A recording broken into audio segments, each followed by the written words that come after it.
ರಾಜ್ಯದೆಲ್ಲೆಡೆ ವರ್ಣನ ಆರ್ಭಟ ಮುಂದುವರೆದಿದೆ. ರಾಜ್ಯದ ಕೆಲ ಭಾಗದಲ್ಲಿ ಪ್ರವಾಹ ಸ್ಥಿತಿ ಎದುರಾಗಿದೆ. ಜಲಾಸುರನ ಅಟ್ಟಹಾಸಕ್ಕೆ ತಮ್ಮ ಮನೆ ಮಠಗಳನ್ನು ಕಳೆದುಕೊಂಡಿದ್ದಾರೆ. ವರ್ಣನ ಕೃಪೆ ಒಂದು ಕಡೆ ಆದರೆ ಇನ್ನೊಂದು ಕಡೆ ವರ್ಣ ಕಣ್ಣ ಮುಚ್ಚಾಲೆ ಆಡಿದ್ದಾನೆ. ವಿಜಯಪುರ ಜಿಲ್ಲೆಯ ತಾಳಿಕೋಟೆ ತಾಲೂಕಿನ ಕಲಿಕೆರೆ ಗ್ರಾಮಕ್ಕೆ ವರ್ಣ ಕಣ್ಣು ಕೂಡ ಹಾಕಿಲ್ಲ. ಇದರಿಂದ ಕಂಗೆಟ್ಟಿರುವ ಗ್ರಾಮಸ್ಥರು ಶವದ ಹೋರಿಗಳಿಗೆ ನೀರು ಹಾಕುವ ಮೂಲಕ ವಿಶೇಷ ಪ್ರಾರ್ಥನೆಯನ್ನು ಮಾಡಿದ್ದಾರೆ. ವಿಶೇಷ ಆಚರಣೆಯನ್ನು ಮಾಡಿರುವಂಥ ಕಲಿಕೆರೆ ಗ್ರಾಮಸ್ಥರು ಟ್ಯಾಂಕರ್ಗಳ ಮೂಲಕ ಶವದ ಬಾಯಿಗಳಿಗೆ ನೀರು ಹಾಕುವಂಥ ಪ್ರಯತ್ನವನ್ನು ಮಾಡಿದ್ದಾರೆ. ಇದರಿಂದ ಮಳೆ ಬರ್ತಾ ಇರುವಂಥ ಅಗಾಧವಾದಂಥ ನಂಬಿಕೆಯಿಂದ ಈ ಗ್ರಾಮಸ್ಥರು ಕಳೆದ ವರ್ಷ ಕೂಡ ಇದೇ ರೀತಿಯ ಆಚರಣೆಯನ್ನು ಮಾಡಿದರು. ಸಂಜೆ ವೇಳೆಗೆ 5 ಗಂಟೆಯ ವೇಳೆಗೆ ಜಿಟಿ ಮಳೆ ಪ್ರಾರಂಭ ಆಗಿತ್ತು. ಇಂತಹ ಆಚರಣೆಯಿಂದ ನಂಬಿಕೆ ಇಟ್ಟಿರುವಂಥ ಗ್ರಾಮಸ್ಥರು ಮತ್ತೆ ಈ ವರ್ಷವೂ ಕೂಡ ಶವದ ಗೋರಿಗಳಿಗೆ ನೀರು ಹಾಕುವ ಮೂಲಕ ವಿಶೇಷವಾದಂಥ ಆಚರಣೆಯನ್ನು ಮಾಡಿದ್ದಾರೆ.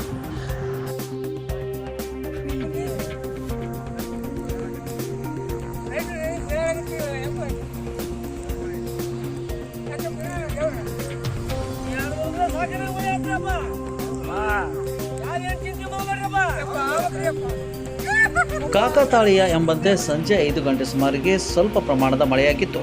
ಕಲಿಕೆರೆ ಗ್ರಾಮಸ್ಥರು ಸಂತಸವನ್ನು ವ್ಯಕ್ತಪಡಿಸಿದ್ದಾರೆ.